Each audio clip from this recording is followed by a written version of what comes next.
¿Qué tal? ¿Cómo están? Yo soy Gonzalo Otero, cineasta, director, guionista. Enseño en EPIC y soy asesor académico de la carrera, acá de carrera de cine, de dirección de cine. Acá me acompaña Andrea Hoyos, directora de cine, guionista también profesora en EPIC. Está Pierre Salazar, artista digital, con gran experiencia internacional.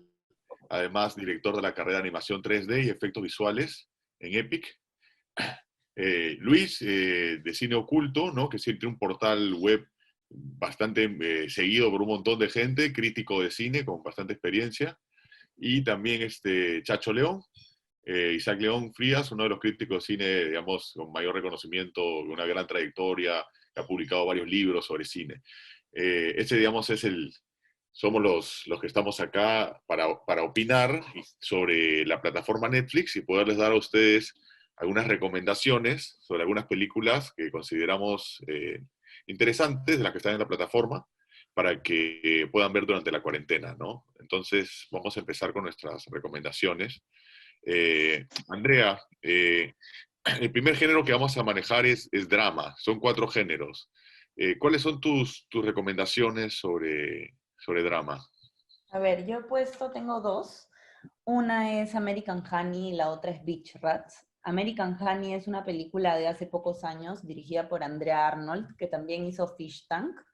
American Honey ganó el premio del jurado en Cannes y es una película que a mí me parece sumamente interesante desde el punto de vista actoral, porque la protagonista no tenía formación, que es lo mismo que hizo la directora Andrea Arnold en Fish Tank. Es una chica que encontró y, y bueno, es una película que se trabajó sin guión para la mayoría de los actores. Entonces creo que es una película que desde ese punto de vista es muy interesante de mirar. También fotográficamente está grabada como un documental, es a 2 cámaras. Entonces son pues las reacciones reales que tiene la protagonista y los otros actores. Es una película que trata sobre un grupo de vendedores de revistas que van de casa en casa tocando puertas para tratar de vender una revista que en realidad pues no tiene un contenido muy interesante, entonces se tienen que inventar formas y reinventarse para poderlo hacer. Entonces tiene un poco de romance, tiene un poco de comedia, suceden un montón de cosas en ese trayecto, es casi como un road movie en realidad. Y creo que es una película bastante interesante para revisar, sobre todo en estos momentos, porque es una película larga, dura casi 3 horas. A veces, normalmente no tenemos todo ese tiempo para poderla mirar, pero ahora que estamos en cuarentena, creo que es una película que se puede recomendar. Y también recomendaría que revisen la filmografía cuando puedan de esta directora, que tiene pues una trayectoria muy interesante y su trabajo con los actores es bien particular. Entonces esa Sí, es una. Fish Tank es con Fassbender, me parece. Sí, es con Fassbender, sí. Claro, esa peli es mostra, esa peli es mostra. Y Es súper...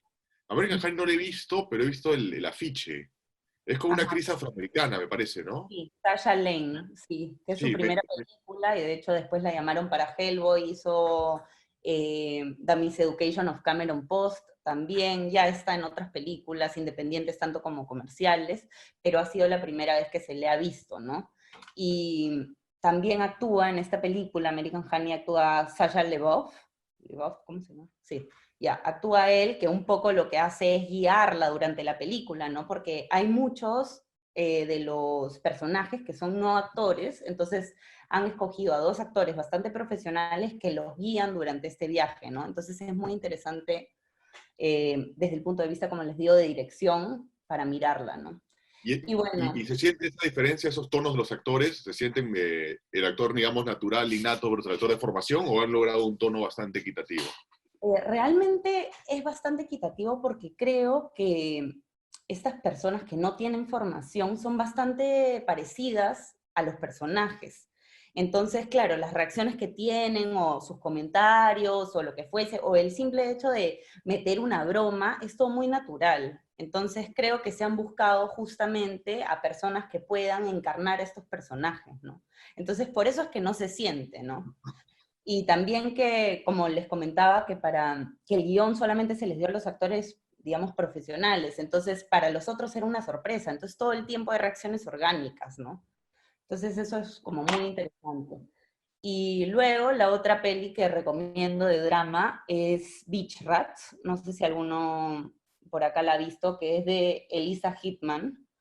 Es una película de hace como 3 años que, a ver, muy pocas veces se ve, creo yo, en estas películas de Coming of Age, un personaje homosexual, joven, que está pues, que tiene todo un rollo con el internet, con reprimir su homosexualidad frente a una familia que casi que lo único que le pide durante toda la película es que tenga una novia y que lleve una novia a la casa. Entonces, es interesante desde este punto de vista como moderno también ver cómo las familias conservadoras de cierta forma también siguen reprimiendo como a los chicos jóvenes, ¿no? Entonces es una película que tiene mucho de tecnología, de estos programas como Tinder, como Megle, no sé si conocen estos programas, donde busca hombres y al mismo tiempo, por otro lado, está buscando una mujer perfecta para su familia. Entonces es una película de personaje, es un drama muy fuerte, muy doloroso también, y visualmente a mí me parece impactante, es uno de los coming of age más guardaditos que tiene Netflix, creo, porque realmente que yo no conocía la película hasta que escuché de la directora y dije, pucha, de repente encuentro algo en Netflix. Y sí, efectivamente está. Luego, después ahora ella tiene una nueva película que, si no me equivoco, ha estado en la Berlinale. Entonces, ella como está haciendo un recorrido sobre historias de juventud que a mí me parecen y de maduración muy interesantes. Claro, es Y tu tema, pues tu película también va por ahí, ¿no? entonces me gusta un montón, ¿no? Es algo que me llama mucho la atención, sobre todo eh, habla mucho del ser hombre, del cuerpo del hombre, de también no sexualizarlo. Es realmente como muy interesante como para revisar en las nuevas películas que se están haciendo y sobre todo los temas que hoy más nos estremecen, ¿no? Y eso Buenísimo. sería. Pierre, cuéntanos tus dramas. Cuéntanos tus dramas. Ah, ¿mis dramas personales o mis dramas Tus recomendaciones de género drama. en cine?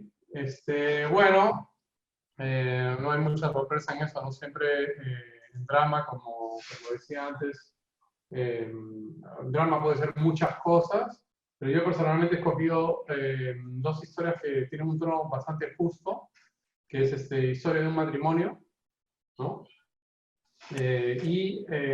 Manchester by the Sea. Pero lo que me gustan de estos dramas es que a mí personalmente me parece que yo por haber justamente trabajado en producciones con mucho valor visual, con mucho production value, como se dice, ¿no? Que tiene que me encanta, ¿no? Me encanta ese tipo de cine también. A mí lo que me impresiona es justamente, ya que el cine siempre, en cualquiera de los casos, que sea La Guerra de las Galaxias o que sea Historia de un matrimonio, siempre es una ilusión, obviamente, no es una construcción, no es la realidad, inclusive podríamos decir que ningún documental es realmente la realidad, siempre hay una parte de manipulación. Pero justamente ahí, en este tipo de historias, es que es fácil, básicamente, probablemente con exactamente el mismo guión, un director habría hecho sencillamente una telenovela mexicana, ¿no? Por ejemplo, dependiendo de cómo lo dices, cómo lo presentas, y entonces son películas que giran mucho alrededor de la performance, ¿no? Un error de casting puede crear un desastre, claramente, y igualmente de dirección, y eso es lo que me gusta, ¿no? Historias que todos podemos saber, ¿no? Por ejemplo, Historia de matrimonio es una historia de un divorcio. Si hablamos realmente de las grandes líneas del argumento de la película, puede inclusive sonar bastante trivial. Entonces a mí me parece bastante interesante cómo logran, con la química de los actores, con justamente la decisión, ¿no? Ahí es realmente películas en que uno se da cuenta que el director tiene una enorme responsabilidad, sobre todo en esa, ¿no? No se puede apoyar en absolutamente nada más que sus decisiones, y exige mucha precisión, ¿no? En Manchester by the Sea también es un drama familiar, y que me gusta justamente por ese aspecto bastante sobrio, elegante, ¿no? Y que francamente muy hecho a la medida, muy preciso, ¿no? Probablemente una palabra fuera de diálogo, una expresión facial, tal vez inclusive hasta un ángulo de cámara ¿no? Hay que controlarse, ¿no? Pues seguramente como director y hasta director de fotografía puede ser tentador de intentar algo, una luz un poco distinta, qué sé yo, ¿no? Y hay una coherencia ahí que debe ser muy difícil de conseguir a lo largo de tanto tiempo. Eso es lo que yo siento, ¿no? Porque técnicamente también, o sea, si uno habla de los grandes rojos, en un caso es la historia de un divorcio con todo lo que todos nosotros como padres o como hijos hemos probablemente vivido o es bastante trivial.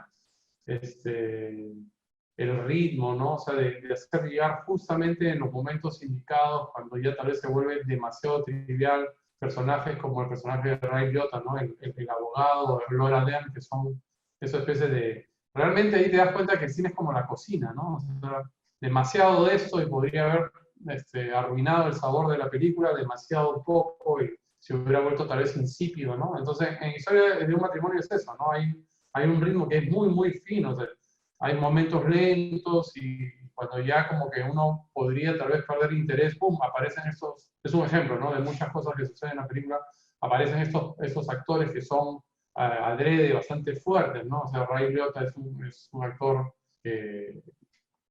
o sea, no lo recuerdo en ninguna película en la que no haya tenido una presencia tanto en cuanto a su carisma como lo que tiene que decir, ¿no? Que sea tan fuerte. Llega, pero llega, ¿no?, a decir 2 o 3 frases y de nuevo, ¿no? Es muy complicado ese control. Y ahí es donde te das cuenta que es el director que tiene el control, no el actor, sino realmente...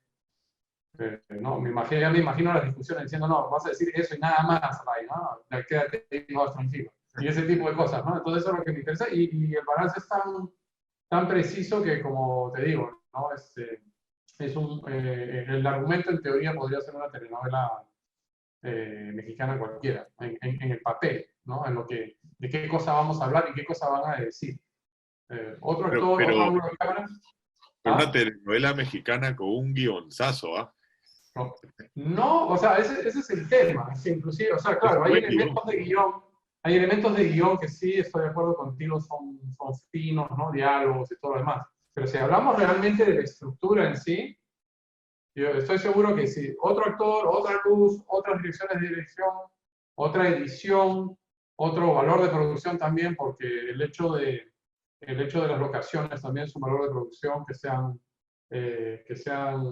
sutiles o que sean, ¿no?, despampanantes o que sea la música, cosas así. Sí, yo pienso que otras direcciones pueden transformar este mismo guión en algo, en una telenovela, como es otra película que tiene, que me da esa impresión también, ahora no me voy a expandir sobre eso, es Roma, ¿no? Roma es una película también que en manos de cualquier otro director habría sido pues el Chavo del Ocho, literalmente, ¿no? Entonces, tal cual, entonces es difícil. Y Manchester by the Sea, ¿no?, para terminar, también lo mismo, la actuación muy fina, muy precisa, del mejor de los hermanos Affleck, para mí, ¿no? Es muy fino, ¿no? O sea, ya ahí te das cuenta también, por ejemplo, en la actuación, la gran ventaja de un verdadero actor de cine, ¿no? Versus, no sé, alguien un poquito más histriónico. Ya no funcionaría, ¿no? Es un problema que a veces tenemos en el cine peruano, ¿no? Hay que decirlo también, ¿no? O sea, que tú sabes que Affleck, o sea, sabe que la cámara va a captar pues un movimiento de pestaña, no necesita hacer más y lo sientes, ¿no? Entonces lo hace mucho más natural y la conexión con su familia es también igual. Ahí en este caso es el efecto opuesto a Historia del matrimonio. Suceden cosas un poco extremas, ¿no? Un drama familiar, un accidente, no les voy a spoilear, un accidente, una muerte bastante extrema, pero para contrarrestar eso, todo el resto de la película es bastante sobrio, es bastante apagado, como para que no se vuelva pues una película de acción, ¿no? Entonces esas son mis dos preferencias personales. Obviamente, como seguro muchos de ustedes van a decir, hay muchas cosas que escoger, así que por definición siempre es difícil escoger un ganador, ¿no? Pero ya, esas son las mías. Buenísimo. Luis, cuéntanos, ¿cuáles son tus 2 elecciones dentro del género drama? Hola, buenas noches con todos. He elegido dos películas. Primero, La Trinchera Infinita, una película española protagonizada por Antonio de la Torre. eh, ya, bueno, conocido por películas como El Reino, Que Dios nos perdone, Tarde para la ira. Es una película ubicada históricamente en el inicio de la Guerra Española, en los años 30. Entonces, eh, habla sobre una pareja recién casada, en la que, bueno, se casan, pasan unos meses, no pasan ni un año, y explota la guerra española y él tiene que huir. Es perseguido por algunas circunstancias que se cuentan en la película, y su esposa lo esconde. Y ellos cavan un hoyo para que él pueda esconderse ahí. Bueno, y permanece escondido por más de 30 años. Entonces, esta película, bueno, la he elegido porque, aparte que es un drama muy intenso, es bastante asfixiante, te hace entrar en el personaje, te hace sentir, te identificas con él, porque, bueno, es bastante triste lo que él pasa, no solamente él, sino la pareja. Es una película, hace un tratamiento especial al dolor, al sufrimiento, a la persecución que viven ellos en ese momento, por eso la eligió. La película es 37 segundos, es una película japonesa. Cuenta la historia de una jovencita de aproximadamente 20 años. Ella sufre parálisis cerebral. Ella está en silla de ruedas y ella es una artista del manga. Dibuja manga para una influencer, se podría decir. Pero este influencer eh, se vende bueno, en redes sociales, en Instagram, en Facebook, se vende como si ella fuera la artista que dibuja esos mangas, cuando en realidad la que lo dibuja es la niña, esta jovencita que es como su asistente, pero en realidad hace todo el trabajo, la otra se hace famosa por esto. Y esta jovencita, Yuma se llama, que tiene parálisis cerebral, se da cuenta, se siente un poco eh, mal por lo sucedido, se siente un poco dejada de lado y quiere convertirse en ella artista para valerse por sí misma. Y es así como postula a una revista también de manga, pero es hentai. Es, bueno, para adultos, obviamente. Entonces ella llega, la directora, la persona que la entrevista, la mira, ve los dibujos y dice, está muy bien, están muy bonitos, y le pregunta a Yuma, a la niña, le pregunta si ella ha tenido sexo alguna vez. Ella le dice, no, no he tenido sexo. Ah, ya, entonces le dice, cuando tengas sexo regresas. Porque obviamente, si no tenía ninguna experiencia sexual, no podría plasmar algunas cosas en el hentai. O sea, todo sería teoría o todo lo que veía, lo que ve en televisión. Y es así como Yuma se enfrasca en una travesía de descubrimiento sexual. Es increíble cómo ella, siendo una persona de parálisis cerebral que se mueve por silla de ruedas, intenta autodescubrirse sexualmente, ¿no? Esa parte me parece genial, porque aparte ella tiene una madre sobreprotectora, una madre que la cuida, que no la deja ni vestirse sola. Entonces esta jovencita eh, cambia toda su vida a raíz de ese momento, ¿no? Eh, la primera mitad de esta película es increíble, es bastante dramático, es bastante fuerte. La segunda mitad ya es un poco más sentimental, ya viene un poco más, porque ya tiene algunos encuentros con personas que no veía hace mucho tiempo, pero en realidad es una película bastante fuerte visualmente. Lo anecdótico es que la protagonista en realidad tiene parálisis cerebral. Entonces eso también es un plus para esta película porque no es una actriz, sino es una persona que realmente pasa por eso. O sea, ambas películas que estoy recomendando, tanto La Trinchera Infinita como 37 segundos, están disponibles para que la puedan ver en Netflix. Bueno, y ambas son recomendadas. La primera, La trinchera infinita, dura 2 horas y media, pero no se siente. La velocidad y la intensidad de la película es increíble. O sea, no descansas ni un segundo, es fuerte. Podría haber entrado incluso hasta en acción, pero es un drama muy fuerte en la que el protagonista no descansa porque está encerrado en este hoyo, no tanto como misterio, como una película de misterio, sino sufriendo, realmente sufriendo el encierro, sufriendo el no poder ver a su esposa o sufriendo por permanecer ahí 30 años. Entonces esas dos películas son las que recomiendo. Chévere, Luis, gracias. Chacho, ¿cómo Sí. estás? Hola, ¿cómo están todos? Ya, quiero comenzar reforzando la recomendación de Lucho de la película La trinchera infinita, que además es una película que de alguna manera tiene que ver con el clima que estamos viviendo actualmente, con la diferencia de que, claro, es una cuarentena de 30 años para el protagonista, una película sobre encierro, pues es buenísima. Bueno, yo he escogido dos películas de los años 80, ¿no? No soy acá el más veterano, bueno, he ido un poquito más lejos en el tiempo. Dos películas que tuvo mucha sonoridad en su momento, que es la película argentina, La historia oficial.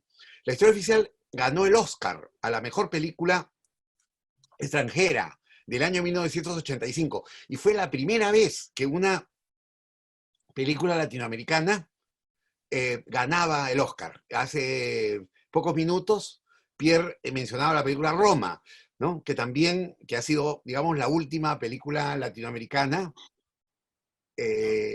y la primera para México. La primera para México, porque Argentina ha ganado 2 Óscares.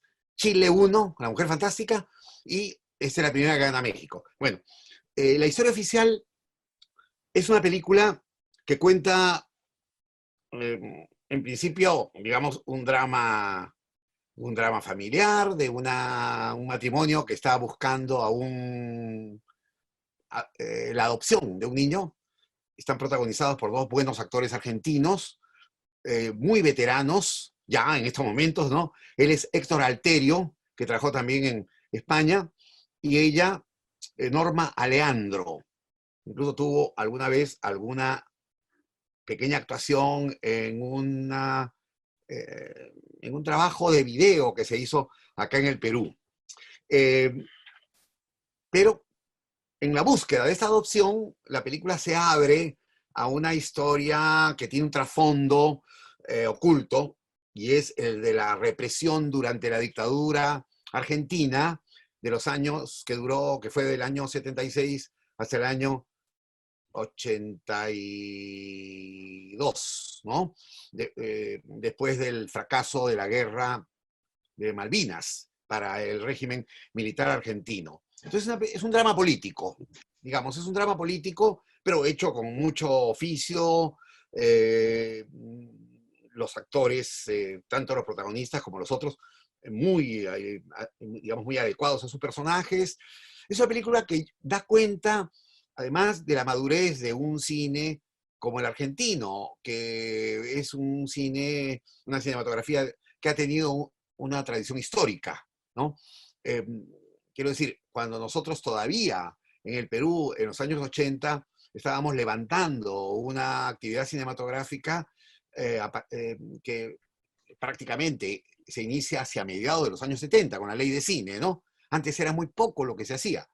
Argentina sí tenía ya una larga historia. Entonces, esta película, digamos, es una demostración de esa solidez de narrativa, de ese trabajo de equipo y de esa solvencia de los actores protagónicos. La dirigió Luis Puenzo, que actualmente es el director del Instituto Nacional de Cine y Artes Audiovisuales de Argentina, el presidente, perdón, ¿no? Del organismo promotor y, en fin, el que centraliza todas las ayudas para el cine argentino.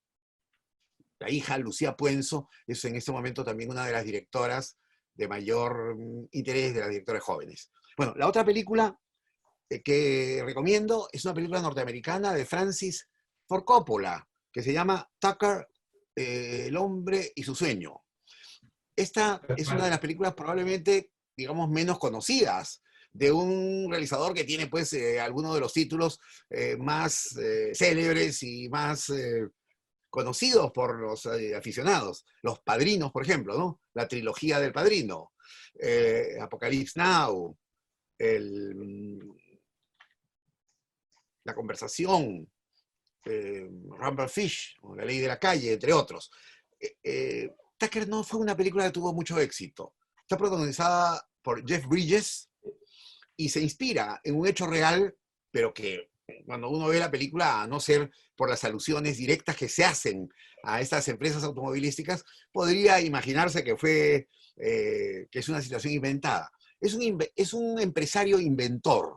Es decir, es un tipo que tiene las características de estas figuras históricas norteamericanas, como puede ser Edison, por ejemplo, ¿no? El que descubrió, el que inventó y patentó la bombilla, el foco eléctrico, el gramófono, el kinetoscopio, que se antecedió a la aparición del cine.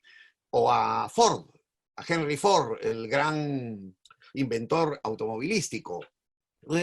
El personaje de Tucker pertenece, digamos, un poco a esa estirpe, pero más idealista. Es un hombre que prácticamente se enfrenta a los poderosos en Detroit, a la Ford, a la a la empresa, perdón, a la Chrysler, a la General Motors, y diseña un modelo de automóvil del que logra hacer simplemente 50, digamos, vehículos, y que fracasa, y que ha quedado como el Tucker es el nombre del auto, los especialistas y los conocedores deben tener esta referencia, porque queda como ejemplares de museo. Bueno, la película no es un drama cargado, como lo es la historia oficial, más ligero, y tiene, a la manera en que Coppola hacía muchas de sus películas en esos años, casi un cierto lado como épico. Claro, no es una épica espectacular, no tiene que ver con... no es la épica urbana de Los Padrinos, o el lado violento, criminal, no es la de Apocalypse Now, sino son los afanes de este hombre por imponerse en un medio muy competitivo. Y está hecha con una puesta en escena notable, ¿no? El manejo de la movilidad de la cámara, el diseño visual, un diseño de producción estupendo, ¿no? Son esas películas en las que uno reconoce que se justifica ampliamente el gasto realizado, aunque no haya sido una de las producciones más costosas de Coppola. Pero siempre era un hombre derrochador, tanto así que eso ha sido una de las causas de que su carrera no haya continuado a través de los años a la altura de la que tuvo durante por lo menos unos 20 años, ¿no? Por este lado excesivo que tiene sus producciones y que le hizo tener que cerrar su empresa Zoetrope. Bueno, esas son las dos películas que recomiendo. Gracias, Chacho. Bien. Ya, bueno, yo voy a ser más breve. Yo estoy recomendando dos películas también de género drama. La primera es White Girl de la directora Elizabeth Wood.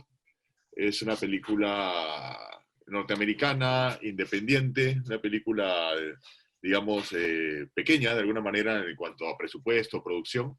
Es una película urbana, bastante cruda, bastante dura, de una chica que, bueno, se mete pues con gente que no debería meterse, ¿no? Tiene una relación amorosa con un pata que es un vendedor de drogas y trata de sacarlo de los problemas en los que él se mete, de alguna manera sacrificándose.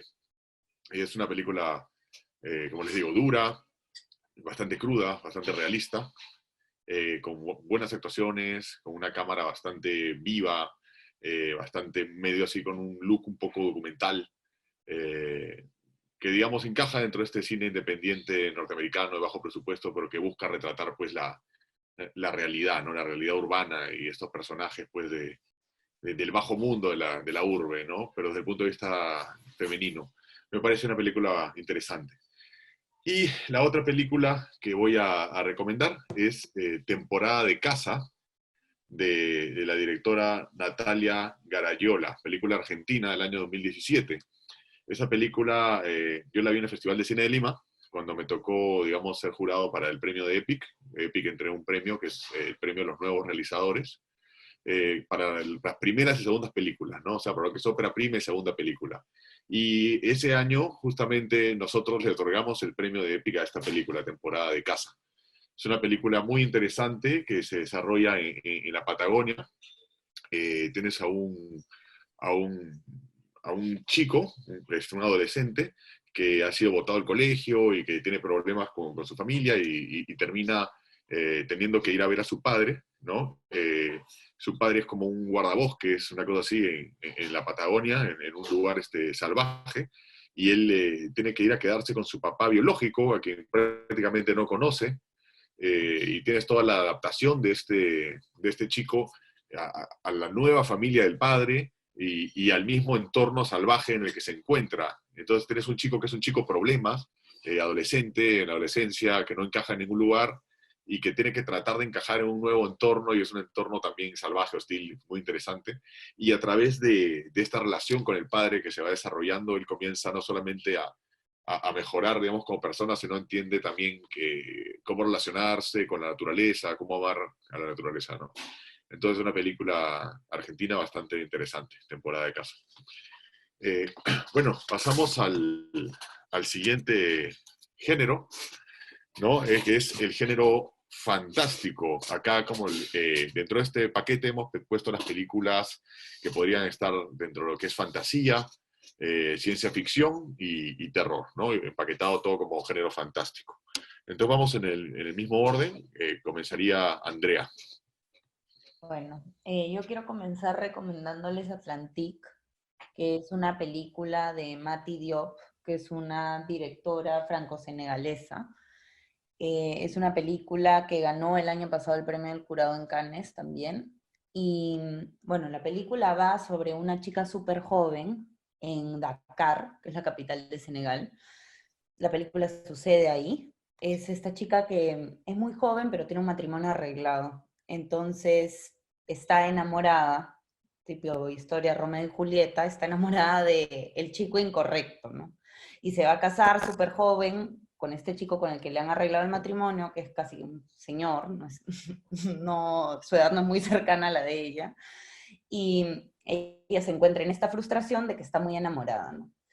Y bueno, la película toma un giro, no quiero ser spoiler, ¿no? Pero toma un giro fantástico en algún momento, que te lleva más o menos a la relación que ella tiene con él. Y, a ver, pasa paralelamente, dentro de toda esta historia de romance, paralelamente este chico del que está enamorada, del que realmente sí está enamorada, es un trabajador de una inmobiliaria muy importante en Dakar.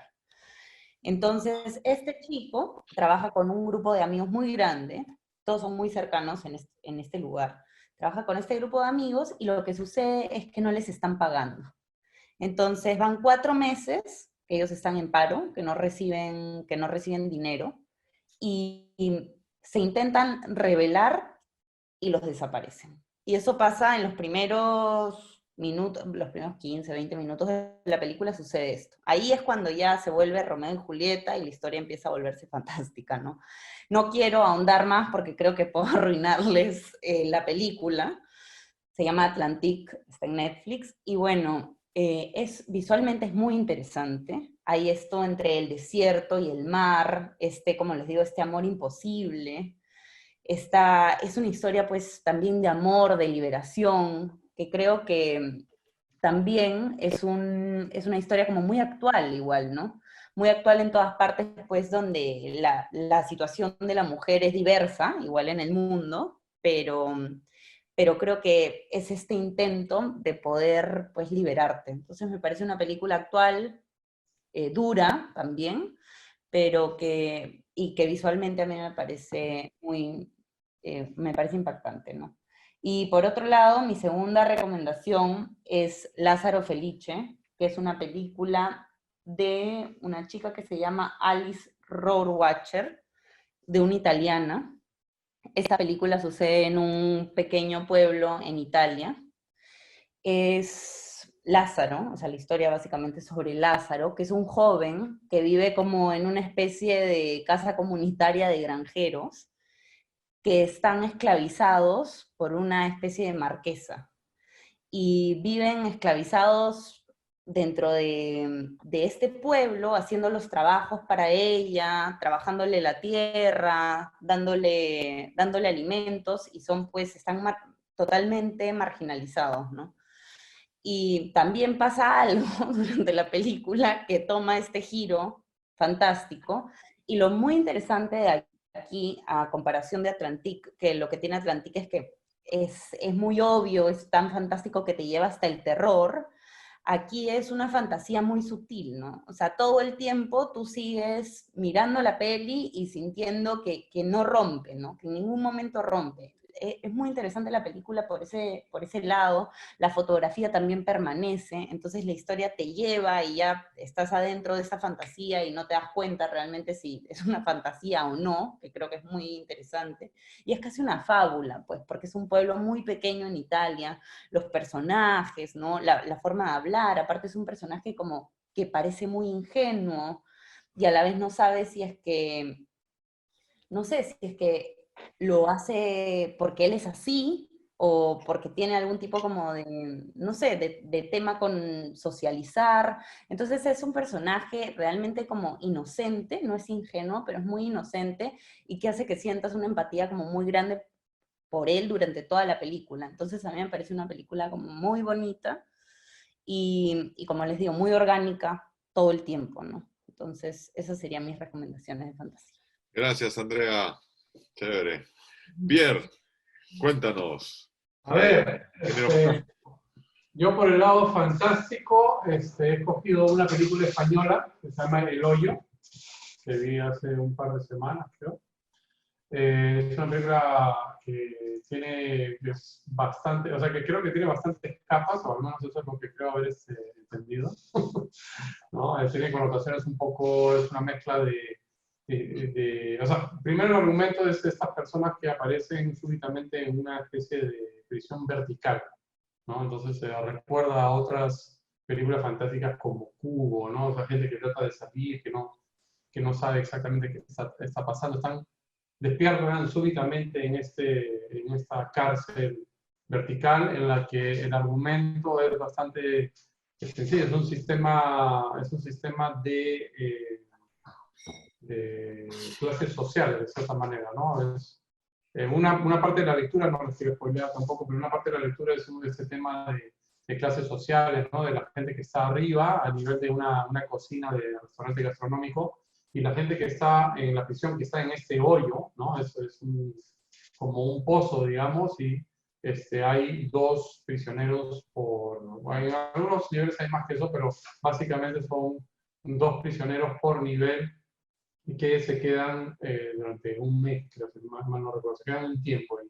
Y luego sencillamente se duermen y aparecen, al parecer al menos, aparecen aleatoriamente en un nivel más alto o más bajo. Y todo el argumento es que los pisos más altos de que al principio además no sabemos, igual no les voy a spoilear, son muchos niveles, ¿no? Y sabemos que los que están más cerca del origen de la comida, o sea, de esa cocina gastronómica, en la cual llegan personalidades, ¿no? Es una comida muy fina y comienza a bajar la comida y obviamente a medida que estamos más abajo en el hoyo van quedando los restos hasta que al nivel más bajo literalmente no queda nada y el que esté en el nivel más bajo literalmente muere de hambre, ¿no? Entonces hay una idea que es a la vez cine fantástico, es una crítica de la sociedad de consumo y también hay, o sea, búsquenla y si quieren me contactan y me dicen qué opinan, pero la pista está en los números, ¿no? En el número de la celda en la que comienza la película, que es la celda número 48, así que busquen referencia al número 48. y al número 33, y al número 666, etc. Bueno, hay una referencia que tiene muchas capas y muchas lecturas, y probablemente los creadores de esta película española han jugado un poquito con la ambigüedad de varios conceptos, ¿no?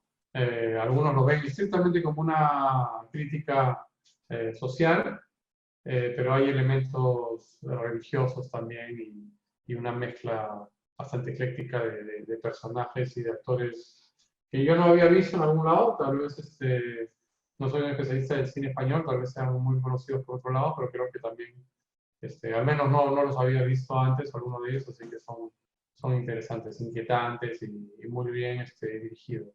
Y con finalmente relativamente pocos recursos, ¿no? Que es bonito también este tipo de... Tiene una vibra un poco de estas películas de... Bueno, obviamente el valor de producción es mayor, con una mejor fotografía más actual, ¿no? Pero me llevó a querer volver a ver algunas películas de ciencia ficción o de fantasía de los años 70, ¿no? Que tenían que trabajar con poco, ¿no? No tenían VFX, no tenían el monstruo, no tenían las naves. Entonces eran películas de ciencia ficción basadas más en los personajes y en la atmósfera, realmente, en texturas, en cosas así, ¿no? Y la historia se presta bien a eso. Hay un poco de todo, un poco de gore, un poco de fantástico, un poco de crítica social. Entonces, El Hoyo. Y otra película que recién me doy cuenta mientras hablo que tiene algo similar, es un poquito más sofisticada visualmente porque este es más sci-fi, más ciencia ficción, entonces hay obviamente un poquito de tecnología, de robot, un poco automáticamente hay un poco de VFX, pero es I Am Mother, ¿no? Soy madre, que es muy interesante, una película australiana, bueno, australoamericana, pero de producción australiana, filmada en Adelaide, que es en el sur de Australia. Y todo ocurre, también es una película en la que estamos encerrados en un búnker, en un mundo postapocalíptico en el que no entendemos muy bien qué ha sucedido, y tenemos un robot que se dedica a proteger a una de las sobrevivientes, ¿no? Y bueno, todo es entre este robot que es la madre, que funciona como un último recurso de la humanidad, también nos va a hacer un poco recordar los momentos que vivimos, ¿no? Un poco de encierro, un poco claustrofóbico, son todos personajes femeninos también, lo que es interesante, desde la madre, o sea, hay también una dinámica ahí interesante entre madre e hija, ¿no? Entonces es ciencia ficción y suspenso psicológico, muy, muy interesante, y con actores americanos sí, pero sí sientes un poco que hay otros, ¿no? No me voy a expandir acerca del cine australiano que tuve el gran privilegio de participar, ¿no? Mucha gente olvida o sea, es un país pequeño, ¿no?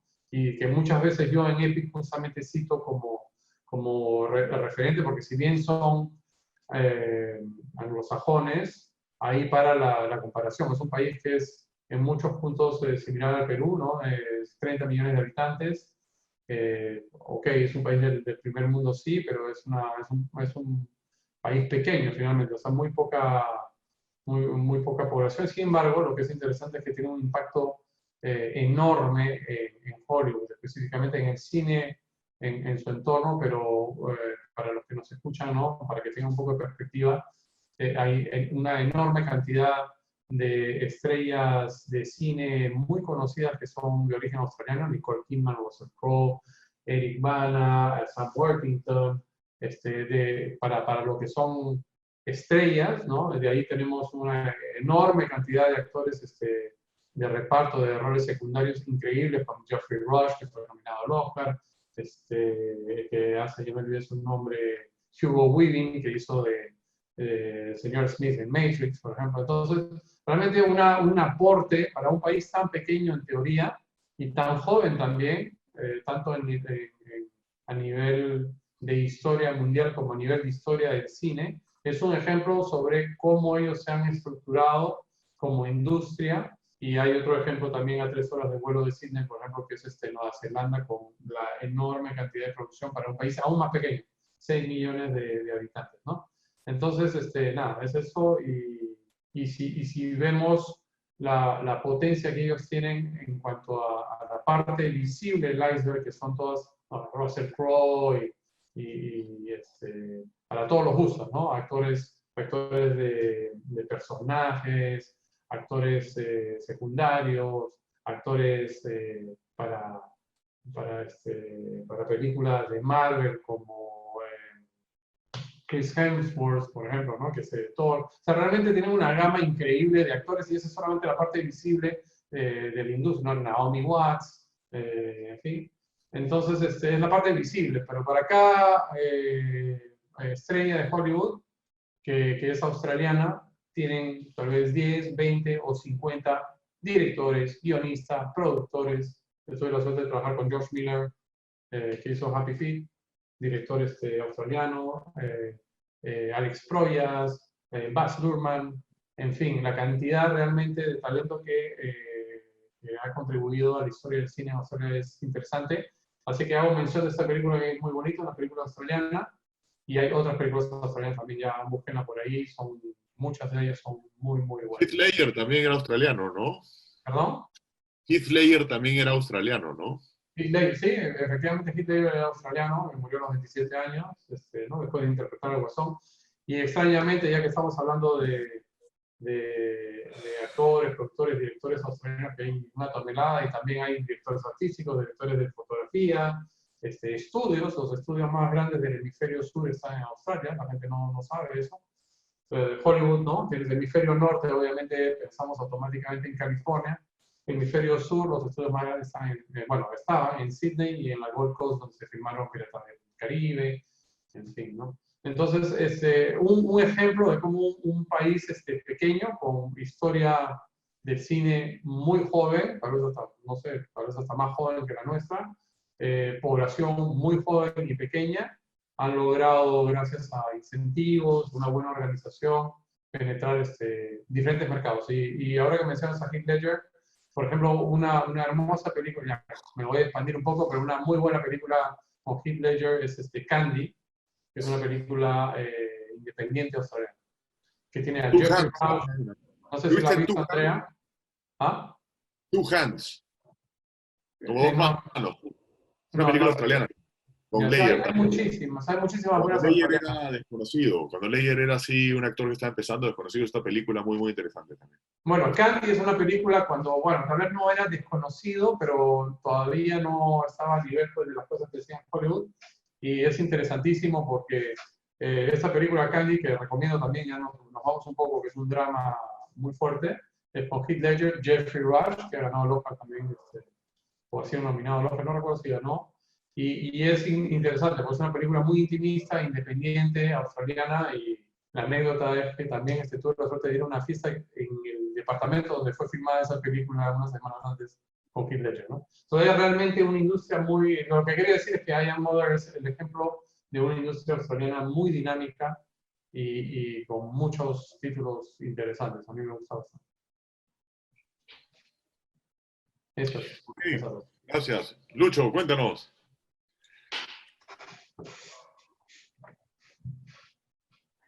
Entre fantástico, Lucho, ¿cuáles son tus recomendaciones?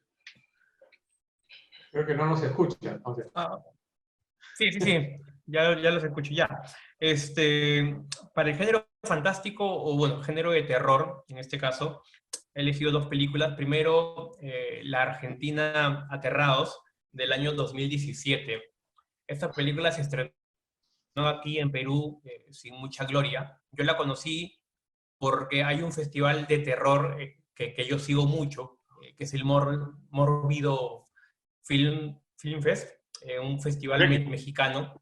Esta película ganó a Mejor Película en este festival, y es así como la conocí, pero no la habían estrenado todavía hasta que llegó aquí. Afortunadamente la trajeron, lamentablemente llegó y la sacaron a la primera semana, casi no fue nadie al cine porque es algo común en estos casos, que no saben promocionar a veces lo que tienen. A veces cuando han llegado muchas películas al cine, no saben de repente el buen material que tienen y la venden como cualquier otra película.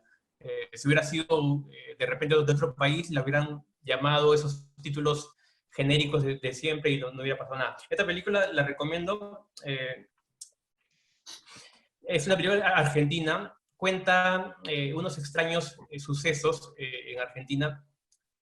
Todo comienza cuando, bueno, no es un spoiler, porque comienza así. Un niño es atropellado y luego el niño regresa de la vida. Los muertos comienzan a revivir, comienzan a desaparecer varias personas, se escuchan ruidos extraños en las casas, entonces toda la ciudad se comienza a sumergir en un misterio, en algo que no saben qué cosa pasa, y es ahí cuando contratan unos investigadores. Algunos eran policías, detectives, y también, por otro lado, también contratan investigadores paranormales. Entonces, para ver obviamente qué es lo que pasa, porque por un lado piensan que las desapariciones son simplemente secuestros o delincuencia o algo criminal, pero también está por el otro lado que piensan que sí es algo paranormal, porque bueno, no pueden creer que los muertos regresen a la vida. Entonces, esta película la recomiendo, es una película argentina del año 2017. Y la segunda película que recomiendo es The Host, de Bong Joon-ho. Acá la trajeron como El Huésped, es del año 2006. Esta película yo la conocí en el año 2009, cuando Quentin Tarantino hizo un video recomendando sus 20 películas favoritas desde que él inició como cineasta, desde el 92. Entonces él hizo una lista de 20 películas y estuvo esta y Memories of Murder también de Bong Joon-ho, ambas estaban en esa lista. Entonces yo la conocí, la busqué y la vi. Es una película como las películas que ya nos acostumbra a hacer Bong Joon-ho, tiene mucho de esa crítica ecologista, esa crítica animalista, ya que El Huésped o The Host comienza cuando unas compañías arrojan productos químicos al agua, al mar. Años después de esos desechos químicos, nace un monstruo. Este monstruo comienza a aterrar a la ciudad de Seúl, es una película surcoreana, y bueno, ese monstruo secuestra a una niña. Bueno, y el desenlace es que la familia de la niña y bueno, parte de la ciudad quiere rescatar a la niña. Es una película bastante caótica, tiene mucho de humor negro, como Bong Joon-ho ya nos ha acostumbrado. El protagonista de esta película es Song Kang-ho, que también ya ha trabajado varias veces con Bong Joon-ho. En Parasite él es el padre pobre, que luego se convierte en chofer de los ricos. Entonces ya es un actor fetiche que ya ha trabajado varias veces con él. También trabajó en Memories of Murder, que también bueno, es recomendada. Y esos dos, Aterrados de Argentina y The Host de Corea del Sur. Esas dos son las que recomiendo. Muchas gracias, Lucho. Chacho, danos las tuyas, por favor, las tuyas recomendaciones. Bueno, he coincidido en la segunda con Lucho, porque también, de haber sabido, hubiera propuesto otra, pero ya mandé mi lista sin conocer las otras, de tal manera que, bueno, pues se podría terminar coincidiendo. Entonces también recomiendo The Host.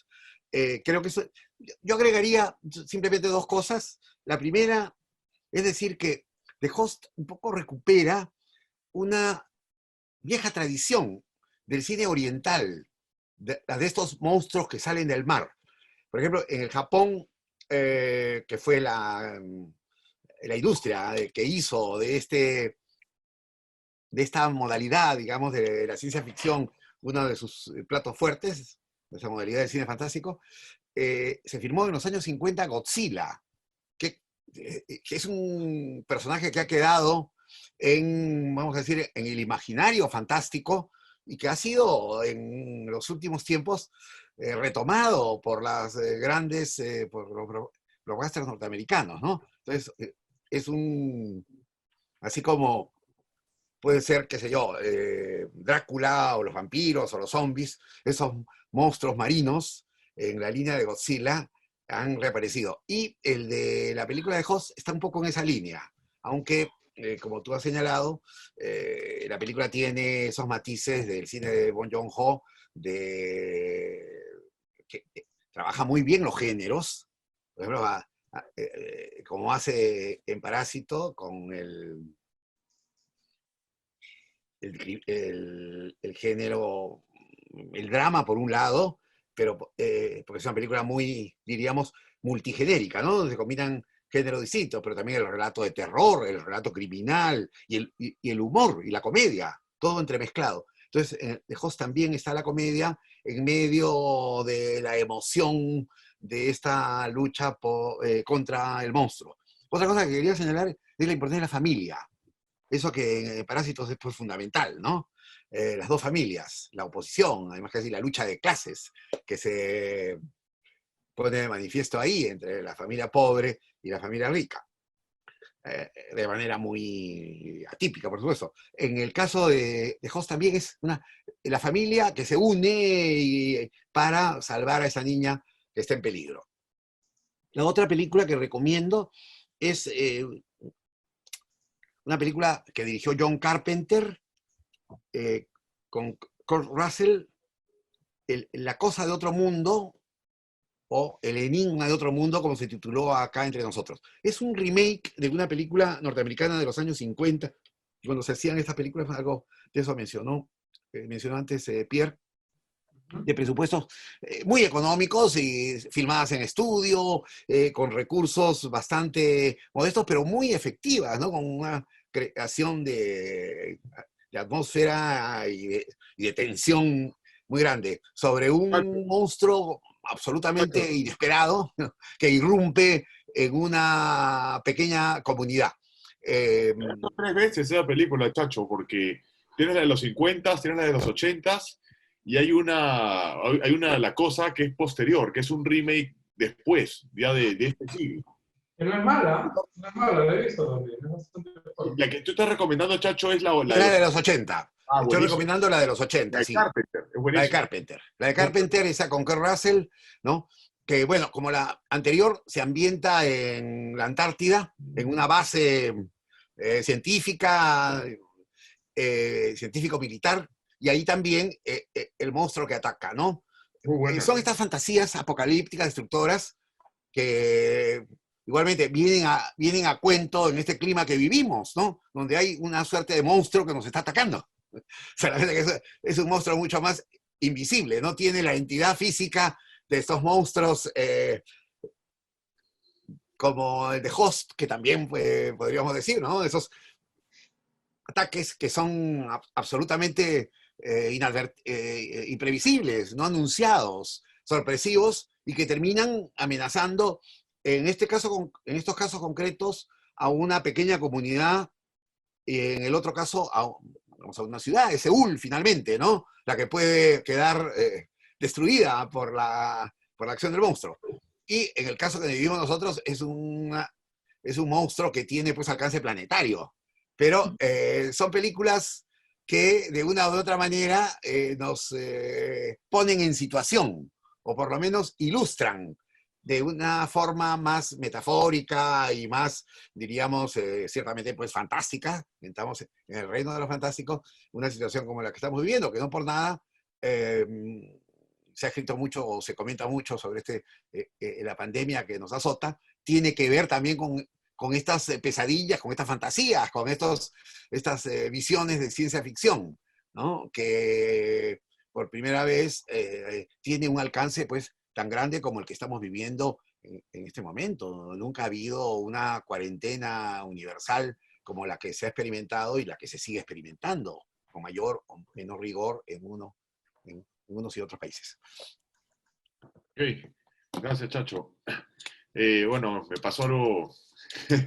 Lo que pasa es que yo también tenía Aterrados en mi lista, la película argentina. Es una de las películas de terror que he visto en los últimos años que me gusta muchísimo. Pero sí tuve el tiempo o sea, sí pude revisar que Lucho lo había puesto en su lista. Así que tomé un backup, ¿no? Así que ya no voy a hablar de Aterrados, por más que también lo recomiendo, es una gran película.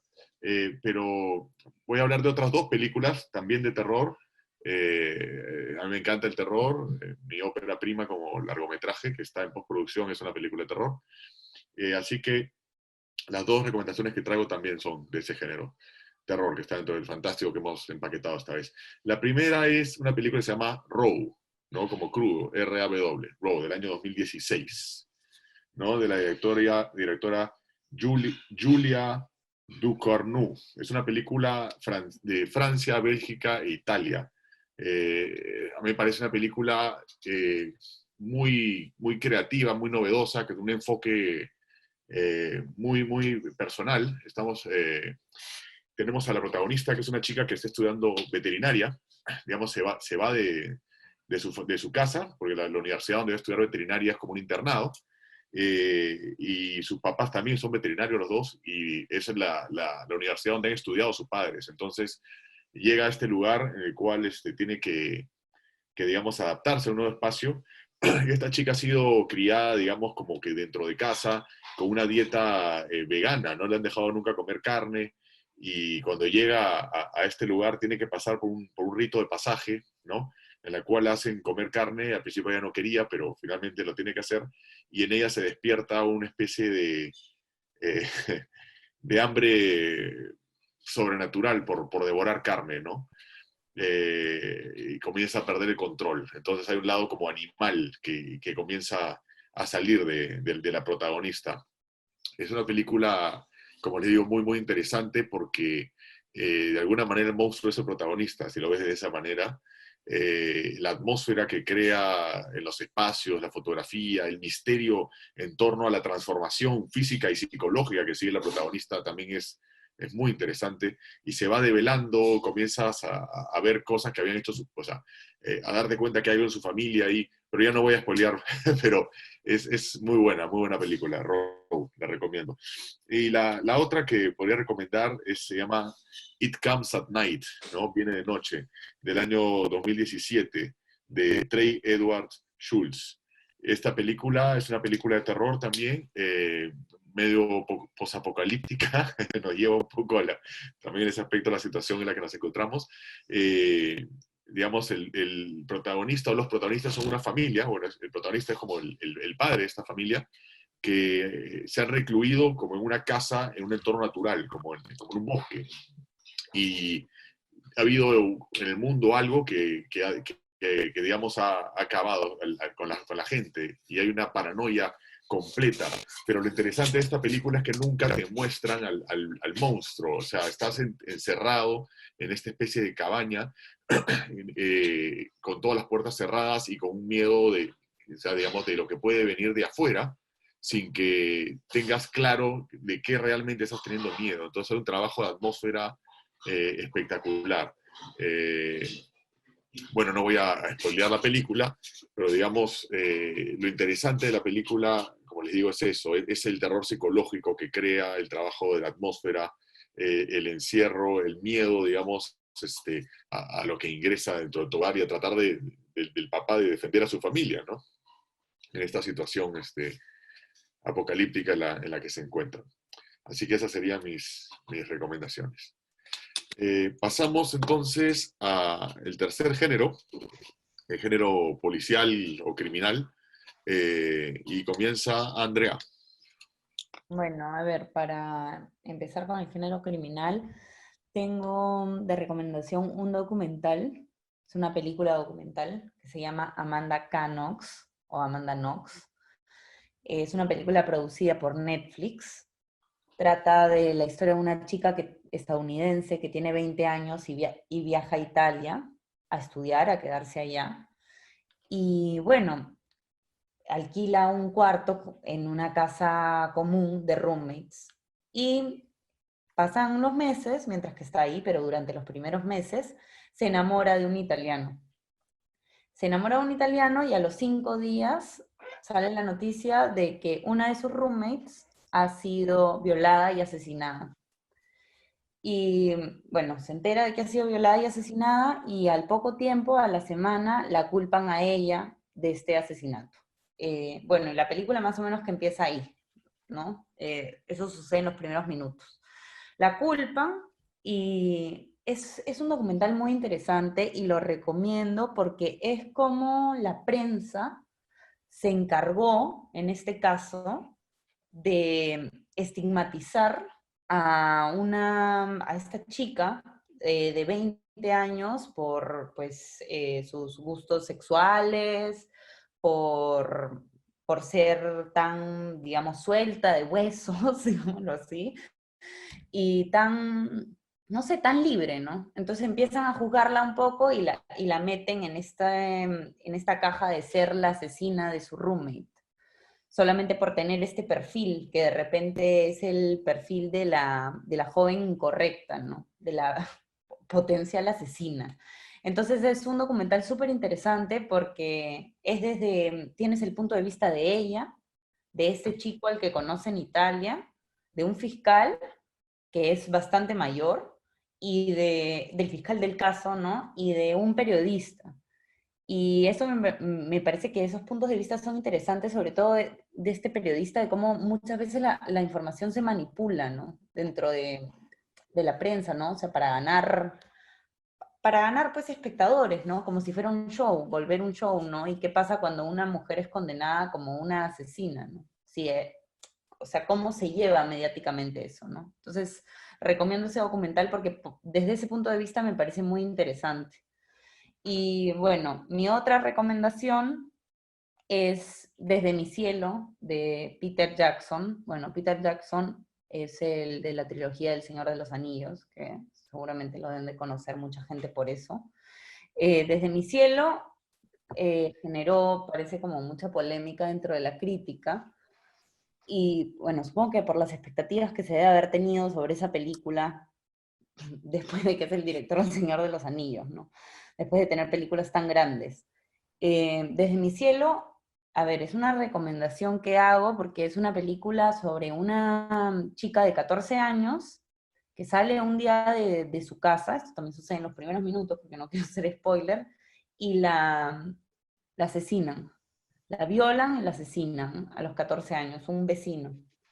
Y bueno, y la historia más o menos que empieza ahí, y, y es como la familia vive el duelo de un feminicidio, y también el tratamiento que se le da a este tipo de historias, de las que no tenemos muchas o que muchas veces caemos como de repente en lo melodramático. No estoy diciendo que no sea dramático, pero ver es súper dramático, pero encontrar de repente un tratamiento visual, o sea, de una forma potente, visualmente potente, y que también pueda ser algo que genere como empatía y reflexión.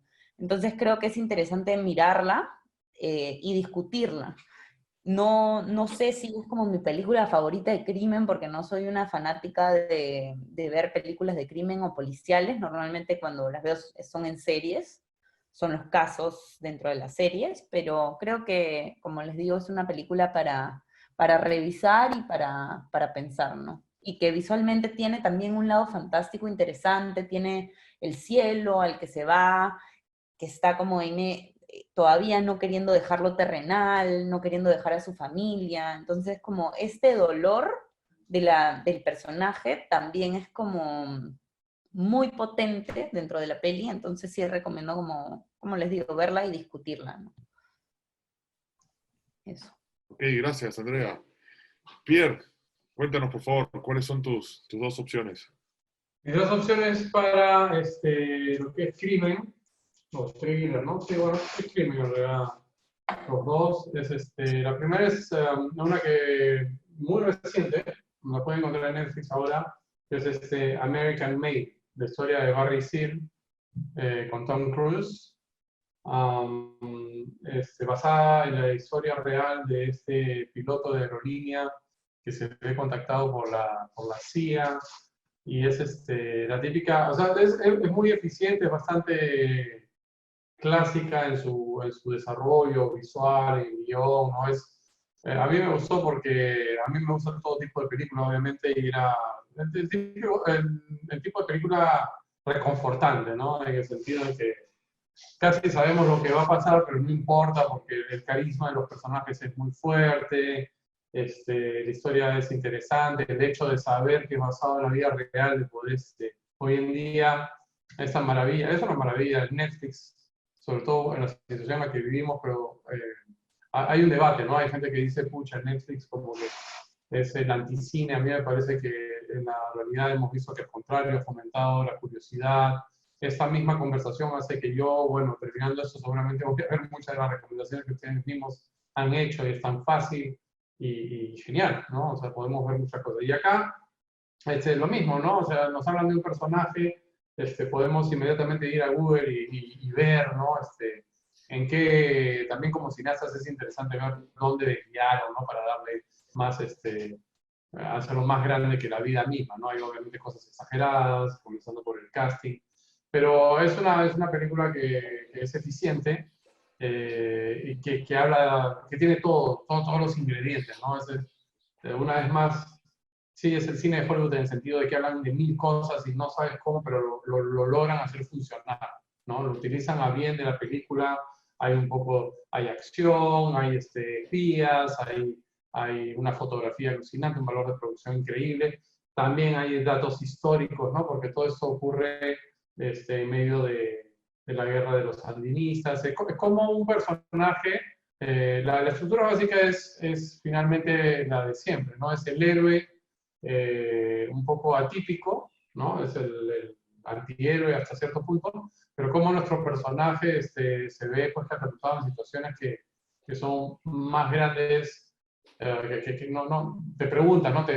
Inmediatamente te identificas con la persona y dices, ¿qué haría yo en esa situación? Es ese tipo de película, ¿no? Y wow, pues esto es una montaña rusa de cosas, ¿no? Este personaje que comienza como piloto de aerolínea, es contactado por la CIA, luego es contactado por el cartel de Medellín, conoce a todas estas personas y se encuentra pues en es como un trío amoroso, pero en este caso pues es un trío de peligro entre los narcos, la CIA, los sandinistas, Noriega, ¿no? La administración, la Casa Blanca y todo, y bueno, ya no me voy a spoilear el final. Todo esto llevado de manera muy eficiente por Tom Cruise, que para mí, obviamente, lo obvio es pensar en su star power, ¿no? Desde que fue muy joven.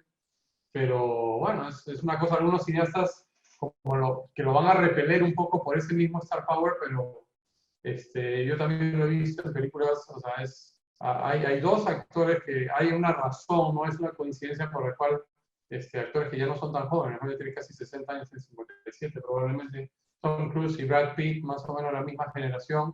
Han habido muchísimos actores carismáticos, muchísimos guapos del momento, por así decirlo, ¿no? Que no sobrevivieron más allá de unas cuantas películas. Y cuando lo ves actuar, tanto a Tom Cruise como a Brad Pitt, te das cuenta que, bueno, ellos además del carisma que tienen algo más, ¿no? Son realmente actores increíbles, realmente, porque no sé, tiene esas cosas, ¿no? Uno de los mejores roles de Tom Cruise para mí es en Magnolia, por ejemplo, que es una película que me encanta y recuerdo su personaje hasta el día de hoy, ¿no? Y Brad Pitt también tiene personajes muy memorables. Entonces, ese es uno de esas actuaciones. No es la mejor de Tom Cruise porque sencillamente el papel tampoco es tan grande, tan sofisticado, pero creo que es un buen popcorn movie, vamos a decir, de gran valor de producción y honesto, ¿no? Bien hecho. La otra es Sweet Virginia. Sweet Virginia también es ya un poquito más intimista, un poquito más, tiene un poquito de sabor de Deliverance, ¿no? La típica película en que estamos en un lugar remoto, en este caso un lugar remoto de los Estados Unidos, personajes un poco más solitarios, es un poquito más mental, un poquito más realista, bueno.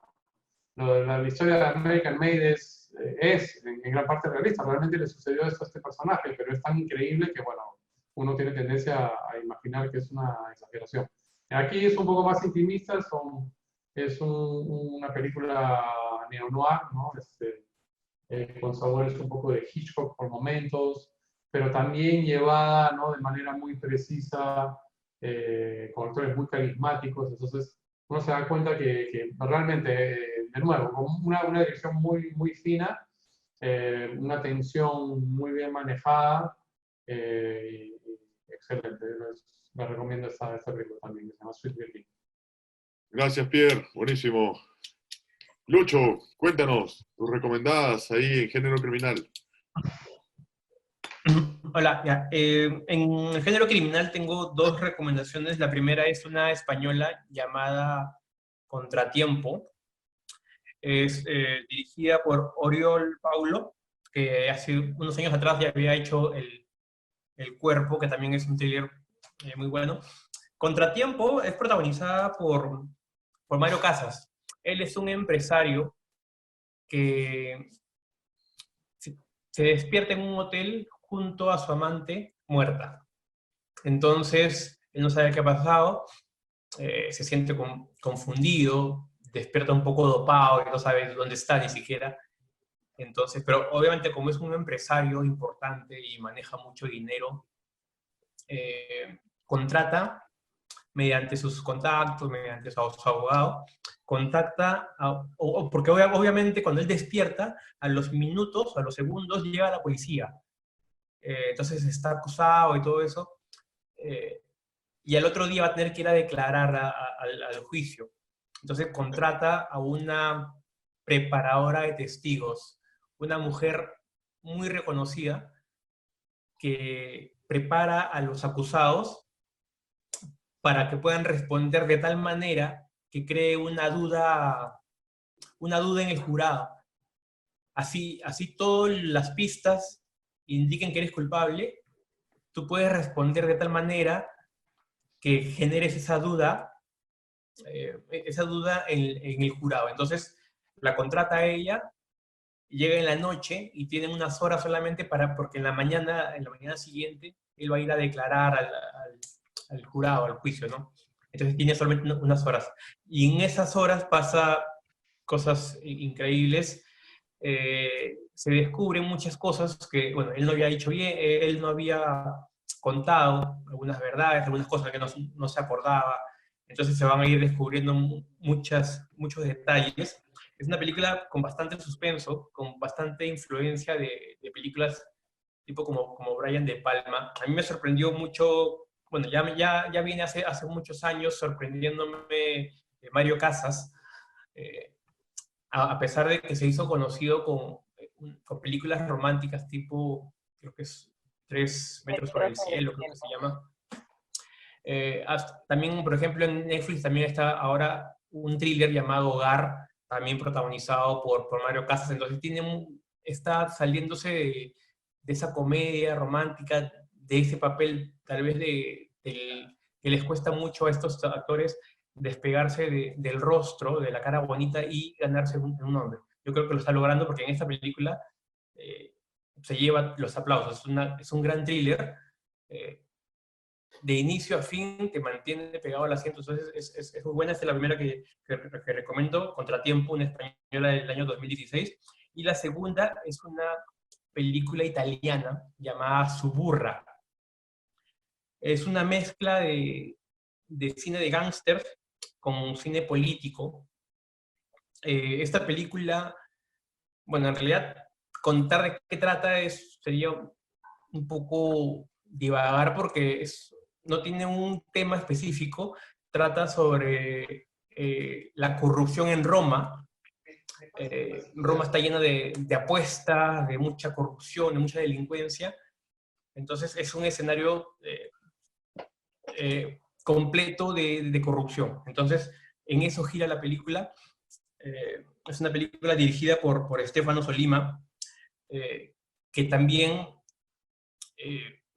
Perdón, él es el protagonista, Stefano Sollima, que también hizo una película el año pasado, Il Traditore, el traidor de la mafia se llama, que justamente Italia la mandó para el Oscar, pero lamentablemente no quedó. Esta película también ha generado una serie que también está en Netflix, es una serie buenísima, que pueden ver. Yo recomiendo que vean la película y luego vean la serie. Ya está en la 4ª temporada. Perdón, me confundo un poco con los nombres.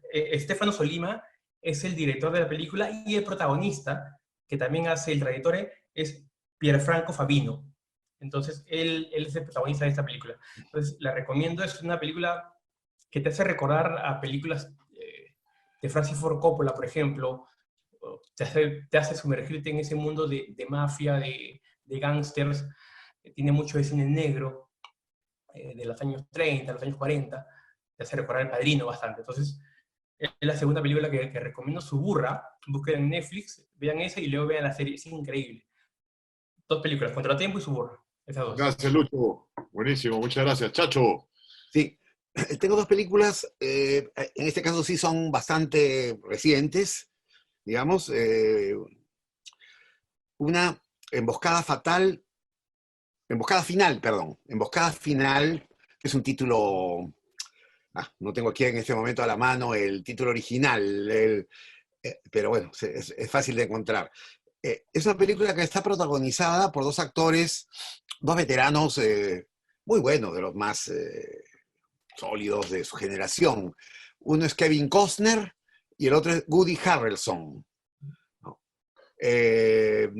Woody Harrelson es un actor estupendo, un actor de una enorme versatilidad, ¿no? Que puede hacer personajes perversos como otros absolutamente, digamos, no voy a decir buenos, pero con otros rasgos, con otras características contrarias a los villanos. Es una película que se quiso hacer durante mucho tiempo y que cuenta la historia basada en hechos reales, pero por supuesto con todas las libertades que el guión se permite, de los Rangers que persiguieron a los célebres Bonnie y Clyde. Bonnie y Clyde fue una pareja de ladrones de bancos en la Norteamérica de los años de la depresión económica, ¿no? Que robaban en un pueblo, en otro y en otro. Estos dos personajes fueron retratados en una película muy célebre que probablemente pues muchos de los que nos escuchan, nos ven, han visto, que se llama justamente Bonnie y Clyde. Fue un éxito en su momento con Warren Beatty y Faye Dunaway. Entonces, esta película, a su manera, es la versión de Bonnie y Clyde, pero desde el punto de vista de los policías perseguidores, ¿no? Allá eran ellos los protagonistas, acá son los policías. Es una película muy bien narrada, con una dinámica, digamos, indetenible, y con actuaciones pues muy sólidas. Los dos personajes, los dos perseguidores, que son prácticamente los que dominan, digamos, la parte interpretativa de la película, están muy bien. Ambos veteranos, ambos son los policías ya prácticamente jugando sus últimos cartuchos, digamos, ¿no? Jugando sus descuentos y, bueno, lo hacen muy bien. Es una película realmente de las mejores de policiales que he visto en los últimos tiempos. Policial, además de exteriores, un policial al aire libre, un policial de grandes carreteras. La otra es muy distinta. No es una película, es una película criminal, no policial, es una película más bien en el mundo de la estafa, y se llama Diamantes en Bruto, Uncut Gems, ¿no? Gemas no cortadas. Es una película de los hermanos Safdie que protagoniza Adam Sandler. Adam Sandler, como todos saben, y si no han visto esta película, es un actor que está identificado muy profundamente con la comedia. Es un actor de comedias. Y en este caso hace un rol dramático. Y hay que verlo para comprobar cómo actores cómicos, lo mismo ha sido el caso de Jim Carrey, por ejemplo, ¿no? Que ha tenido algunas interpretaciones dramáticas formidables. Entonces, Adam Sandler demuestra aquí que no es un actor para nada encasillado. Cuando mencioné el caso de Jim Carrey, no quiero decir que todos los actores cómicos puedan hacer papeles dramáticos. Seguramente, no seguramente, hay algunos para los cuales no están preparados, ¿no? Que están hechos, actores que están hechos solamente por la comedia, como hay otros que están hechos solamente para el drama. Pero hay otros, el caso de Adam Sandler es uno de ellos, de una versatilidad muy grande, tanto así que aquí hace un rol dramático, pero de un personaje que está en movimiento constante. En alguna medida hay aspectos en la película que ligan al Adam Sandler de Diamantes en Bruto con el Adam Sandler de las comedias. ¿Cuáles?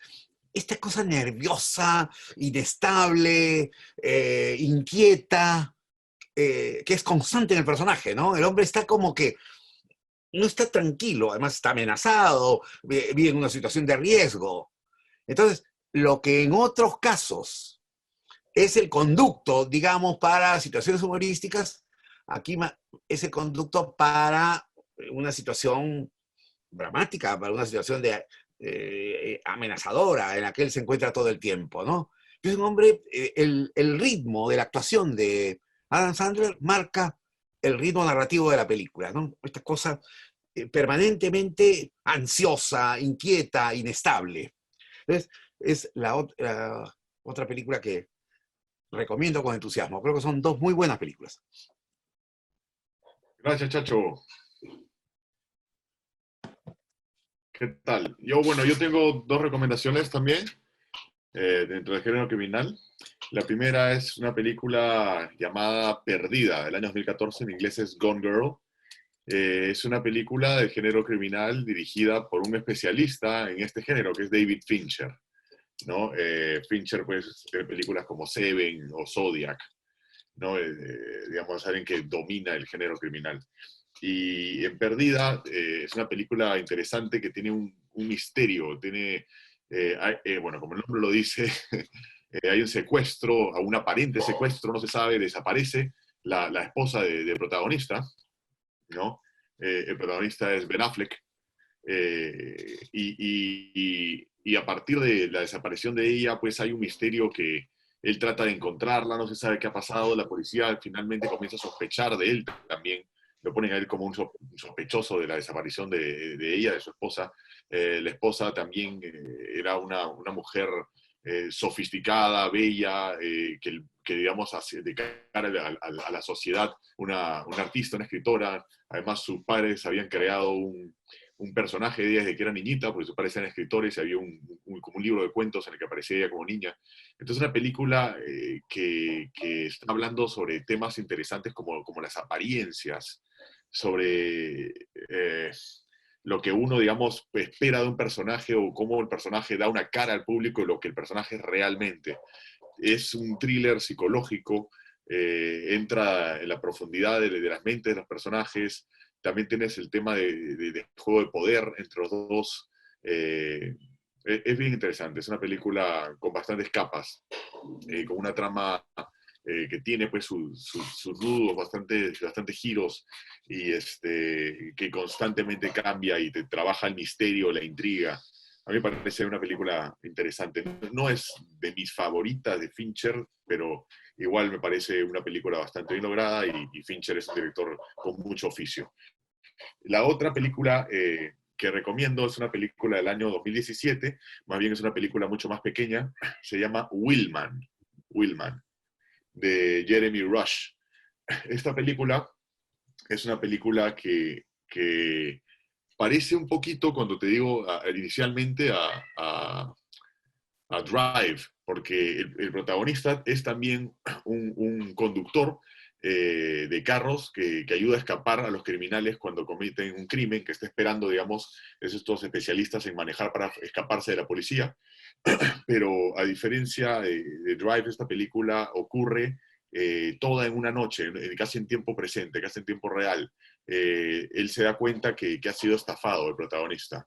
Y a partir de que se da cuenta que ha sido estafado, lo que hace es tratar de descubrir quién lo ha estafado. Además, es como si quisieran matarlo a él, ¿no? Quisieran darle vuelta. Entonces, él, al ser parte, digamos, de una organización criminal o trabajar por los criminales, está, digamos, en contra de ellos y tratando de descubrir qué es lo que está pasando con él. Entonces, tienes a este personaje. Es un actor muy, muy interesante. Se me acaba de borrar el nombre del actor, pero ahorita lo encuentro. Willman. a ver, Frank Grillo, ¿no? Es un actor que protagonizó esta serie muy buena que se llama Kingdom. No sé si alguien vio la serie Kingdom, el que hacía de Kulina, de protagonista de la serie Kingdom. Entonces, una película, Willman, con mucho pulso, con mucha tensión, con persecuciones automovilísticas, con suspenso. Es una película que no para, que te agarra y todas de noche, todas en una noche. Y digamos, con mucha atmósfera, suspenso, misterio, persecución. La recomiendo. Es una película, como les digo, que se siente un poco como que no es una gran producción, sino más bien es una película de una producción más reducida, ¿no? No tiene grandes estrellas a nivel de actores. Bueno, Frank Grillo es un actor conocido, pero tampoco pues, es una estrella, eh, pero que te atrapa y te mantiene, digamos, en el filo del asiento toda la película, con este misterio que está, con esta pesquisa que le está siguiendo a lo largo de la trama y con estas secuencias de acción y persecución. Bien, con eso pasamos a nuestro último género, para terminar, que es la comedia, ¿no? Y comienza Andrea a recomendarnos sus películas de comedia.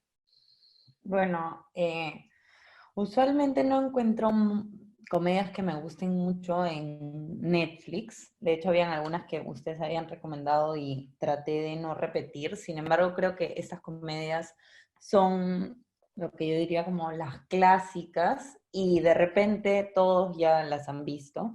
Pero creo que es importante, o bueno, a mí que las he vuelto a ver últimamente, que son Super Cool o conocida como Superbad y Clueless, son dos películas que, a ver, son ya casi consideradas de culto, sobre todo Clueless, que tiene más tiempo, que es de los 90, pero que con el tiempo maduran, ¿no? O sea, yo la vi casi que en mi adolescencia y la he vuelto a ver hace poco, las dos las he vuelto a ver hace poco, y, nada, y realmente me han gustado mucho más, han madurado mucho en mí. Entonces, a ver, les empiezo contando un poco de por qué les recomiendo Super Cool o Superbad, porque la pueden encontrar de las dos formas. Eh, a ver, es una película de Greg Motola, escrita por Seth Rogen y Evan Goldberg, que son estos dos guionistas, aparecen también en la película, y los dos personajes son casi que basados en su amistad. La película va de un grupo de 3 amigos que han sido invitados por las chicas de sus sueños del último año escolar a una fiesta. Y la responsabilidad que tienen ellos tres es conseguir el alcohol para la fiesta. Entonces, hay un montón de cosas, como no quiero hacer spoilers, no les voy a contar, pero que pasan en el transcurso de esta búsqueda de alcohol, ¿no?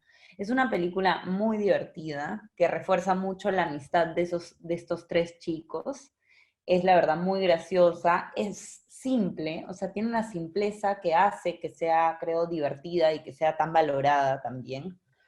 Y tiene una mirada adolescente también que a mí me parece particular, porque muchas veces estas películas de comedia se alejan de eso, ¿no? Te cuentan historias adolescentes, pero de repente no sientes, no lo vives tanto, ¿no?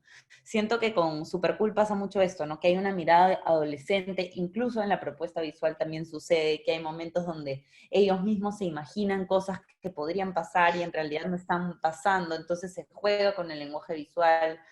Entonces, nada, recomiendo esa película, es muy divertida para ver en este momento. Así la hayan visto, creo que cuando la vuelves a ver, te vuelves a reír o te ríes más. Y bueno, es una recomendación pues para ver entre amigos o entre familia, con quienes vivas o solo. Es una película muy divertida para cualquier día de la semana.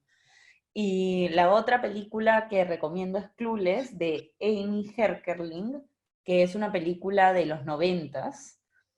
Trata sobre una chica que está en la secundaria en Estados Unidos, es de estas típicas historias de high school, y es una chica obsesionada con la moda y con cómo se ve, muy, a ver, digamos que plástica, y al mismo tiempo tiene una situación familiar muy complicada. Y yo creo que, a ver, lo interesante de esta película, o de volverla a ver, o de verla por primera vez, es que marca una época, es como un icono pop. Y tiene esta mezcla de pop rock, la tecnología recién entrando, la moda, la adolescencia, el tratar de verte de cierta forma, el tratar de generar amistades por las formas en las que se ven, y es una película que habla finalmente de cómo eres por dentro, ¿no? Y de ser valorada por dentro. Y también es muy simple. Creo que tiene un mensaje muy interesante para las chicas adolescentes, los chicos adolescentes, incluso viéndola ya más grande y mirando hacia atrás, y es una película de verdad muy divertida y que para este momento pues es considerada de culto porque es un icono pop, ¿no? Es como un chick flick icono pop. Entonces la recomiendo, también es muy divertida. Y ya, esas son mis recomendaciones de comedia. Gracias, gracias Andrea. Pierre, ¿cuáles son las tuyas?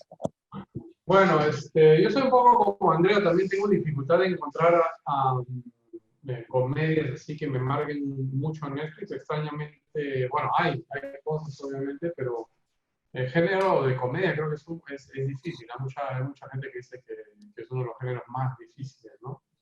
Es posible, y puede que esa sea la razón, ¿no? Hay muchísimas comedias que, bueno, te sacan una sonrisa por aquí, hay un gag tal vez que sea bueno por acá, pero es difícil mantener esa emoción todo el tiempo. Entonces, yo he escogido, para variar un poquito, un one-man show, ¿ok? Que es justamente de uno de los cómicos más sólidos de su generación, por no decir de la historia, al menos ha creado para Hollywood, ha creado para un montón de formatos, y está en Netflix, tiene uno de los shows hasta que encontré, que es Ricky Gervais. Ricky Gervais para mí, bueno, tiene la encarnación del humor inglés, que al menos para mí personalmente de todas las formas de humor es uno de los más potentes, ¿no? Mucho humor negro, muy sarcástico, y también lo escogí un poco porque es muy controversial, o sea, no siempre es controversial, obviamente su fondo de negocio es la controversia, lo recordamos seguramente como presentador en los Oscars y repartiendo muchísima leña a los directores y a los actores de Hollywood, lo que fue muy, muy divertido, ¿no? Y este show en particular es Ricky Gervais Humanity. Entonces, para los que conocen a Ricky Gervais es más de lo mismo, ¿no? Es muy bueno en lo que hace. Tiene muchos shows muy distintos, de gran variedad. Recordemos que él fue el creador de The Office, por ejemplo, el The Office original, hasta donde más, si mal no recuerdo, fue lo que lo lanzó como guionista, como actor, como director. Fue luego retomado por Hollywood, ¿no? Hicieron The Office en versión americana, que es también muy buena. Entonces eso es testimonio de un humor muy sólido que funciona inclusive en diferentes contextos, con diferentes actores y sigue funcionando. Entonces, Humanity habla un poco, bueno, de la humanidad, de sus temas siempre muy chocantes, muy poco políticamente correcto, lo que es refrescante, pienso yo, sobre todo por los tiempos que vivimos. Es el anti-políticamente correcto, creo, por excelencia. Han habido otros lo han copiado, otros han seguido ese camino, pero para mí es un poco el papa de ese movimiento. Y se refleja, creo, en este show en particular. Entonces, para los que vayan a ver este show, que tiene un porcentaje de 47, vamos a decir 50% en Rotten Tomatoes, porque me sorprendió en realidad, porque a mí me encantó, pero no me sorprende porque justamente es bastante brutal con lo políticamente correcto, y cuando leo las críticas son esencialmente viscerales, ¿no? O sea, la gente que no se ha reído porque literalmente lo ha odiado a ese punto de repeler las cosas que él dice, ¿no? Entonces, para aquellos que lo aprecian, lo van a apreciar particularmente más que de costumbre, y para aquellos que lo odian, que también son muchos, lo van a odiar particularmente mucho. Hay otro material, ¿no? Como The Office, por ejemplo, o Extras, para aquellos que les gusta el cine, también los recomiendo de Ricky Gervais, que es muy bueno, pero es un poquito más tranquilo, un poco menos brutal, ¿no? Este show, sí, este One Man Show es bastante brutal. Y la otra es el otro lado del espectro, algo un poco más suave, que no da risa así a morirse de risa, es más situaciones inverosímiles y situaciones, es hay un poquito de drama tal vez, pero es muy ligero, pero sobre todo, más que comedia, o sea, definitivamente es cómico, pero Es sobre todo una película ligera que creo que todos necesitamos en este momento, de vez en cuando, y protagonizada por Tom Hanks, se llama Un holograma para el rey. Es un nombre un poquito así exótico, hay locaciones exóticas, la historia es un poquito fuera de lo común también, no tanto en los personajes, son bastante suaves, no ocurre nada muy extremo, pero yo se los recomiendo sobre todo para pues, calmar un poco la ansiedad, tal vez, puede ser, ¿no? La comedia ayuda bastante con eso y protagonizada por Tom Hanks, que es un poco, ¿no? El personaje, tanto el actor como el ser humano, ¿no? Es increíble también cuando uno conoce un poquito el ser Tom Hanks.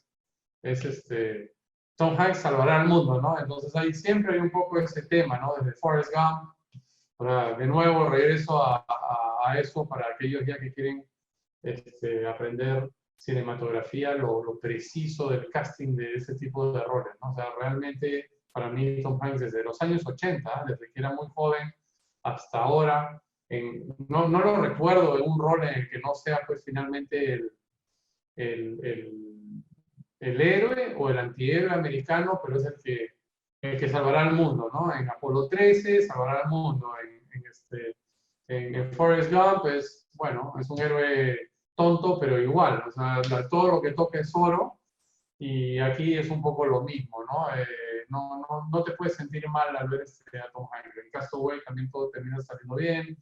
Y creo que tuvo un solo rol de villano, o sea, no sé, tal vez ustedes se acuerdan de algún otro rol de villano de Tom Hanks, que fue en, creo, Lady Killers, de los hermanos Coen, que es una buena película también con él, y debe ser, creo, el villano más dulce del mundo, ¿no? O sea, tienes que realmente cuando Tom Hanks está en la pantalla todo va a estar bien. Y creo que en estos momentos que vivimos es reconfortante, ¿no? Y para que vean que la realidad se apunta mucho a la ficción, no sé si saben, Tom Hanks fue diagnosticado con COVID hace unas semanas. Es verídico, ¿no? Estuvo aislado en Australia, donde creo que estaba filmando o estaba a punto de filmar, estuvo con su esposa, internado varias semanas. La gente estuvo muy preocupada por él, finalmente todo salió bien. Obviamente, es Tom Hanks, es indestructible. Y estuve leyendo las noticias que están utilizando la sangre de Tom Hanks para tratar de encontrar anticuerpos. Entonces, la realidad alcanza la ficción y bueno, ahí creo una película para sentirse bien un rato y pasarla bien. Y no es una comedia muy crazy, muy loca, pero te sientes bien y es definitivamente el soldado Ryan, ¿no? Es el capitán que quisieras tener a tu lado cuando las cosas están mal. De que les recomiendo esas dos películas. Ok, gracias, Pierre. Lucho, ¿cuáles son tus recomendaciones de comedia de Netflix?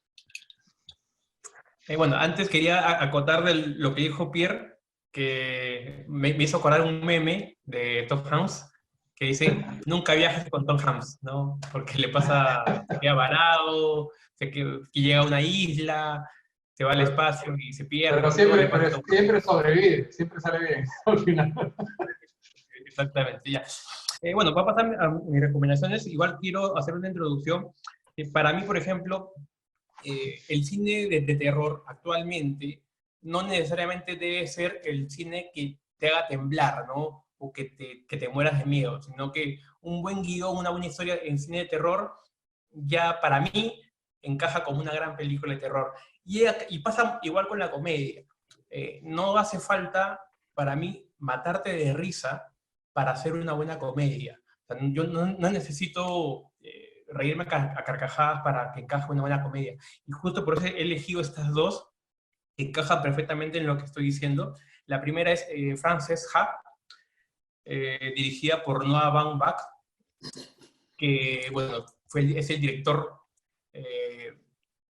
de Historia de un matrimonio, que Pierre la recomendó.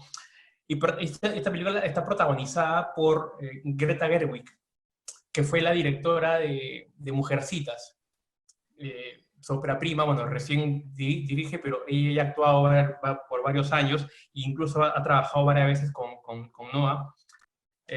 Noah también, bueno, ya tiene una firma especial en sus películas, que son los diálogos inteligentes, ¿no? Los diálogos ingeniosos.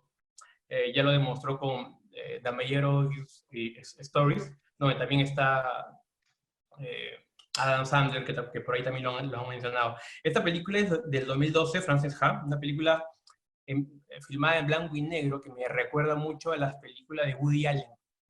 Justamente también está ubicada en Nueva York. Frances es una joven protagonizada por Greta Gerwig, una joven que estudia baile, es bailarina, pero no es muy buena en eso. Entonces, la película se encierra en el esfuerzo y en la lucha por ganarse un nombre, por luchar por sus ideales y por lo que quiere, ¿no?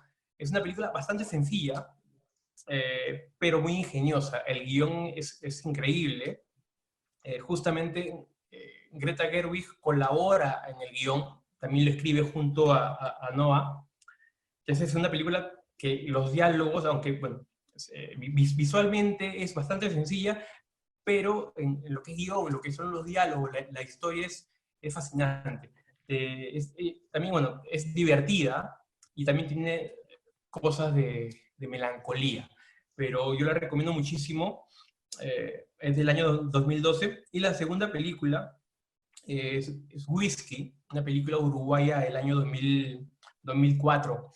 Esta película ganó el premio a Mejor Guión en el Festival de Cine de Lima, cuando se presentó aquí. También ganó el premio del jurado en Cannes, ganó el premio Goya a Mejor Película Extranjera, o bueno, se le llama iberoamericana. Ganó ese premio. Whisky, dirigida por Juan Pablo Ravella y Pablo Stoll, que justamente es irónico porque su película anterior de ellos dos, porque dirigen en pareja, es 25 Watts, una película sobre jóvenes, sobre 3, 4 jóvenes que se encuentran a tomar cerveza. Whisky, por el contrario, es una película con personas, con adultos mayores. ¿De qué trata? El dueño de una fábrica de medias, de calcetines, va a recibir la visita de su hermano de Brasil. Entonces, él tiene un poco de recelo con su hermano porque su hermano es el triunfador de la familia. Entonces viene y no quiere sentirse mal, que le ha ido mal en la vida, y le pide a una de sus trabajadoras de la fábrica que se haga pasar por su esposa. Obviamente no hay no sale explícitamente eso, pero ya se sobreentiende porque ella va a la casa y incluso le da un anillo de compromiso, se toman fotos para fingir que están casados. Pero esta pareja ficticia, antes de eso, antes de fingir esto, no se hablaba mucho. Entonces es una relación de ellos de jefe a empleada, aunque tiene bastante confianza, es una relación bastante incómoda. Entonces, al ser pareja es mucho más incómoda. Casi toda la película es un silencio bastante incómodo, bastante áspero. Llega la mujer supuestamente a la casa y duermen en camas separadas, no se tocan, es un poco bastante incómodo esa parte, pero es una historia bastante sencilla, al igual que la anterior que recomendé, pero te sumerge poco a poco en la vida de ellos. El hermano de Brasil, el dueño de la fábrica y la mujer tienen 3 tipos de soledad distintas. Entonces aparte que es una comedia, obviamente no te matas de risa, pero es una comedia bastante ingeniosa, pero también es un retrato de 3 tipos de soledades. Entonces es una película que yo la recomiendo, ha ganado bastantes premios y definitivamente es una de las mejores películas que yo he visto en Latinoamérica. Esas 2, Frances Ha y Whisky. Gracias, Lucho. Chacho, ¿cuáles son tus recomendaciones de comedia? Antes de hacer las recomendaciones, que en realidad voy a ser muy breve, lo que quiero decir es que estos géneros de los que estamos haciendo recomendaciones son en realidad supergéneros. Son como grandes, digamos, constelaciones, donde hay una serie de modalidades. Lo que acaba de decir, por ejemplo, Lucho, la comedia es muy variada. Entonces, va desde la comedia más disparatada, de la comedia más alocada, lo que algunos llaman la comedia de cómicos, ¿no? Hasta formas pues muy sutiles de comedia, como el caso de la película que él acaba de las dos, en realidad las dos. Son comedias muy atípicas, ¿no? Francis Ha o Whisky. Lo mismo pasa con el fantástico. Por ejemplo, las películas que recomendó Andrea, pues son películas muy atípicas dentro del fantástico. Son casi películas, diríamos, tangenciales o marginales. No entran de frente. Lo que da cuenta de la amplitud que tienen los géneros, las grandes matrices genéricas, digamos. Y otra cosa, por supuesto, es que la película, los géneros cada vez más se tocan o se combinan, se entremezclan, ¿no? Entonces hay películas que son muy difícilmente reductibles a un solo género, ¿no? ¿No? Hay como una confluencia de géneros. Bueno, eso quería decir inicialmente, para luego hacer mis recomendaciones. También me ha costado trabajo, quiero decir, encontrar, tal vez porque no hay muchas, lo que podríamos llamar una comedia típica o pocas, ¿no? En la programación de Netflix. Las que yo he escogido son dos. Ligeramente Embarazada, que es una película de Judd Apatow, que es del equipo de Motola, Greg Motola, el director de la película Superbad, que es una película estupenda también, que mencionó Andrea. Son de los más talentosos directores de la comedia, pero de una comedia reflexiva, ¿no? Bad, por ejemplo, es una comedia un poco amarga. Es una comedia, además, muy vista desde el punto de vista de la mujer, muy crítica de esta obsesión, digamos, sexual de los adolescentes norteamericanos y de otras partes también, por supuesto, y no solo de los adolescentes. Se cosifica a la mujer, ¿no? La mujer como objeto placentero y poco más que eso. Y ligeramente Embarazada, digamos, es una variante de lo que llamaríamos comedia romántica, que también es todo un subgénero dentro del género de la comedia, ¿no? Con Seth Rogen, que es uno de los buenos actores de la comedia norteamericana contemporánea, y Katherine Heigl, y es una comedia con esta dimensión reflexiva, humanista, que va, pues, como quería señalar al comienzo, vamos a decir, mucho más allá de lo que se podría pensar como una comedia reidera. Lucho lo dijo muy bien, ¿no? Una buena comedia, en el mejor de los casos, puede producir algunas sonrisas, pero no tiene por qué producir necesariamente carcajadas. La otra película que recomiendo es ¿Quiénes son los Miller?, que es más divertida, digamos, en el sentido cómico de la palabra, ¿no? Sobre una supuesta familia, que no lo es, un grupo de personajes totalmente diferentes entre sí, que son embarcados en un plan para trasladar droga de México a Estados Unidos. Y por supuesto, ocurren una serie de situaciones absolutamente curiosas y algunas de ellas inverosímiles. La figura más conocida en el reparto es Jennifer Aniston, ¿no? Y no es una gran película, no es una película, probablemente hubiera recomendado a otra y recomendaría en mayor medida que esta, por ejemplo, de las que he visto, de las que ustedes han recomendado antes, a Francis Ha, por supuesto, y a Superbad, sin la menor duda. Pero es bastante divertida y muy apropiada para esta ocasión. Más bien, quiero terminar mi intervención diciendo que me llama la atención de que Netflix no incorpore más comedias, e incluso, ya directamente, comedias reideras, en esta época, en este periodo, ¿no? Donde creo que se necesitaría una cantidad mayor y más variada de comedias. Habría que, desde aquí, desde nuestro pequeño espacio, hacer ese pedido. Gracias, Chacho. Bien, yo en mi lista también tenía ¿Quiénes son los Miller? Where the Millers, ahí hemos concluido, Chacho. Sí, como dices, es una comedia ligera, divertida, ¿no? Con situaciones extremas, muchos gags, ¿no? Constantes que es para pasarla bien, ¿no? Es una película divertida, digamos, no es pretenciosa, tampoco es una película que pretende tener un valor artístico, pero digamos una película para pasarla bien, con buenas actuaciones, con un guión ingenioso, con gags muy bacanes. Así que nada, recomendable. La otra película que recomiendo es, en inglés se llama Scout Guide to the Zombie Apocalypse, ¿no? Pero la han traducido como A la mierda con los zombies. ¿Okay? Esta película es una mezcla de géneros en realidad, es una comedia, o sea, por encima de todo, pero es acción y terror al mismo tiempo.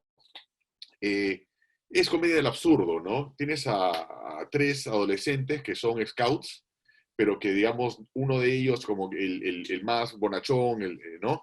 El más ingenuo, quiere ganar su última insignia de los Boy Scouts, pero sus compañeros ya son adolescentes, ya no quieren ser Boy Scouts, le da esa vergüenza ponerse el uniforme de Boy Scout, pero, digamos, por ayudar a su amigo a que gane su última insignia, aceptan ir a un último campamento de Boy Scouts los tres solos, pero esa misma noche hay una fiesta que ellos no quieren perderse.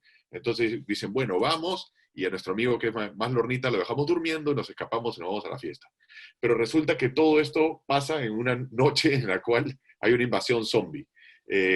La película ni siquiera o sea, tú ves el origen, pero no sabes por qué, no sabes por qué aparecen los zombies. Es una película bastante loca, bastante extrema, para que se den cuenta de algunas cosas que son alucinantes. Tienes, por ejemplo, a una zombie stripper, nunca he visto un baile de una zombie stripper. Tienes a un zombie, a un zombie policía que tiene una pistola y comienza a tirar tiros por todos lados. Tienes a un zombie cantando Baby One More Time de Britney Spears. Es una cosa loquísima la película. Les pasé una escena, no sé si la llegaron a ver, que es, pero, ¿Cómo se llama? ¿Cómo se llama? ¿De nuevo? se llama A la mierda con los zombies. Yo ¿Okay? la vi en el cine, muy buena. Sí, en inglés es Scout Guide to the Zombie Apocalypse, ¿no? Es una película, bueno, digamos, como le digo, que tiene todo este tema también de los adolescentes y su despertar sexual, que están desesperados por, digamos, tipo American Pie, pero mezclado todo esto, pues, o tipo super cool, ¿no? Pero mezclado en un apocalipsis zombie, ¿no? En fin, es divertida, una película que rompe un poco los moldes, más o menos en la línea de, caramba, ¿cómo se llama esta película de zombies con Woody Harrelson, que también es muy divertida? ¿Zombieland? Sí, más o menos en la línea de Zombieland, pero más tirada hacia el lado de la comedia adolescente, ¿no? Esa sería mi recomendación. Y bueno, con eso hemos terminado nuestras recomendaciones. No sé si alguno de ustedes tiene algo más que decir. O si ya estamos. Ya estamos. Bueno, yo espero que estas recomendaciones les hayan servido, que hayan tomado nota, para que les ayuden, digamos, a pasar estos tiempos difíciles que estamos viviendo y esta cuarentena, digamos, un poco en compañía de buen cine. Eso sería todo por parte mía. Y bueno, muchas gracias. Gracias también a todos los panelistas, a los invitados. Muchas gracias. Gracias. Cuídense. Nos vemos pronto. Gracias. Chao. Chao. Chao.